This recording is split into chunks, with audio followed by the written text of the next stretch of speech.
यामध्ये कुठलाही नेतृत्व बघू नका, यामध्ये हे बघा की आपल्याला आपल्या समाजासाठी उभं राहायचंय, आपल्याला बाबासाहेबांनी जे आरक्षण दिले ते वाचवायचंय. दलित समाज आहे, बहुजन समाज आहे आणि जो अख्खा एस टी समाज आहे त्याच्यामध्ये जे महाराणी मांगांमध्ये जी मारामारी लावण्याचं काम जे इकडचं सरकार करत आहे ते कुठेतरी नाही व्हायला पाहिजे, अशी आम्ही त्यांना विनंती करतोय. आपल्या समाजाचं नुकसान आधी होते ते आधी थांबवणे महत्त्वाचं आहे बाकीच्या मुद्द्यांपेक्षा. जेव्हापासून भारताला इंडिपेंडन्स भेटले तेव्हापासून हा समाज अशाच तडजोडांमधनं आणि या दूर दूर ह्याच्यामधनं जातच आहे. काही गोष्टी असतील, कास्ट डिस्क्रिमिनेशन असेल, रिझर्वेशन, त्यावरनं आंबेडकरी समाज नेहमी इकडे मार खातच असतो. सोलापूरमध्ये आज आरक्षण उपवर्गीयांविरोधात मोर्चा निघतोय आणि या मोर्चात महाराष्ट्रभर फिरत असलेले आनंदराज आंबेडकर सरांचे जे अ, छोटे चिरंजीव अमन आंबेडकर आपल्या सोबत आहेत. तर सर काय सांगाल, आपण महाराष्ट्रभर दौरा करताय तर काय सांगाल मोर्चाच्या संदर्भात? बघा, सर्वांना आधी तर क्रांतिकारी जय भीम करतो.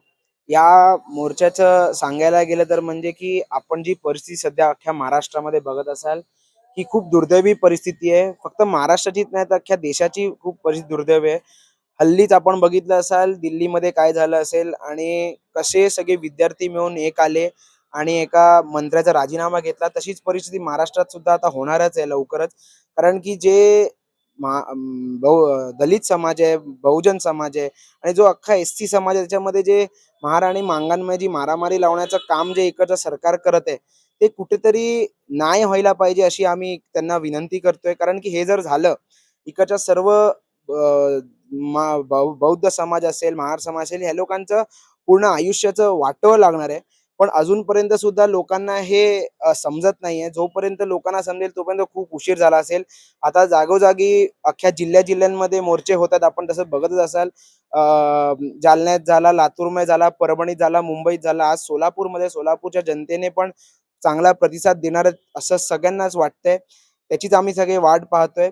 पण कुठेतरी हे थांबायला पाहिजे, ही आमच्या सगळ्यांची एक खूप विनंती आहे.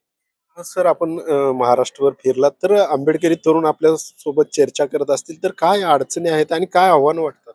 बघा, आंबेडकरी समाजाच्या अडचणी आणि ज्या बोलायला गेल्या त्या काही छोट्या नाही आहेत आणि त्या काही आत्तापासून नाही आहेत. जेव्हापासून भारताला इंडिपेंडन्स भेटले तेव्हापासून हा समाज अशाच तडजोडांमधनं आणि या दूर-दूर ह्याच्यामधनं जातच आहे.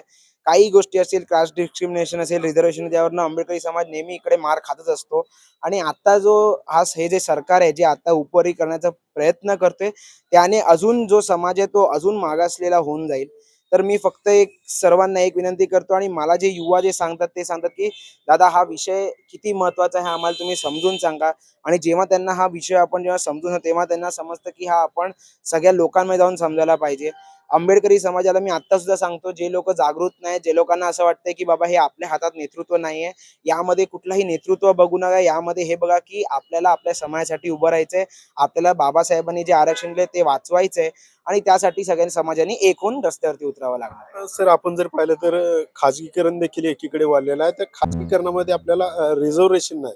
परंतु आता जे आहे त्या रिझर्वेशन मध्ये देखील आता असा वाद निर्माण होताना दिसतो. तर खाजगीकरणाविषयी काय भूमिका आहे? बघा, मी आज आता हल्ली आपला जो दिल्लीमध्ये मोर्चा झाला तो सक्सेसफुल झाला, युवांनी काढला.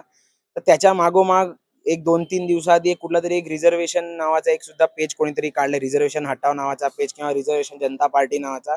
मी त्यांना एक गोष्ट सांगतो, रिझर्वेशन हे एक मेडिसिन आहे आणि जे कास्ट सिस्टम आहे ते इकडचं मूळ आहे.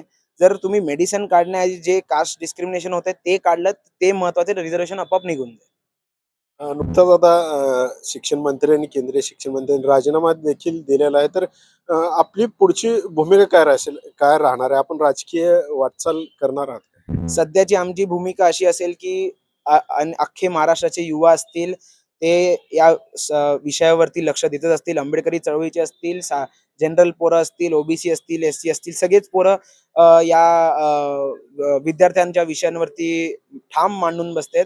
पण सर्वात त्याच्याहून जास्त मोठा मुद्दा आहे तो म्हणजे एसटी समाजासाठी आहे, तो म्हणजे उपवर्गीकरणाचा मुद्दा आहे. आम्ही खास करून अख्ख्या महाराष्ट्रामध्ये आपण बघत असाल सरसेनानी आनंदराज आंबेडकरांनी स्टार्टिंग पासून आतापर्यंत एकच मुद्दा हातात घेतलेला, तो म्हणजे आरक्षण उपवर्गीकरण विरोधी आणि ते रद्दच झालं पाहिजे. त्याच मुद्द्यावरती आम्ही लोक तरी सध्या काम करतोय. कारण की बाकीच्या मुद्द्यांवरती हात टाकण्यासाठी उगाच आपल्या समाजाचं नुकसान आधी होते ते आधी थांबवणे महत्वाचं आहे. बाकीच्या मुद्द्यांपेक्षा.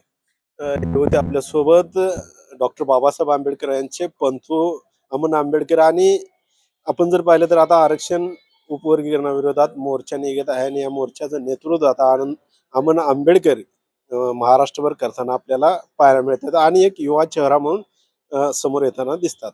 राईट अँगल न्यूज साठी अशोक कांबळे, सोलापूर.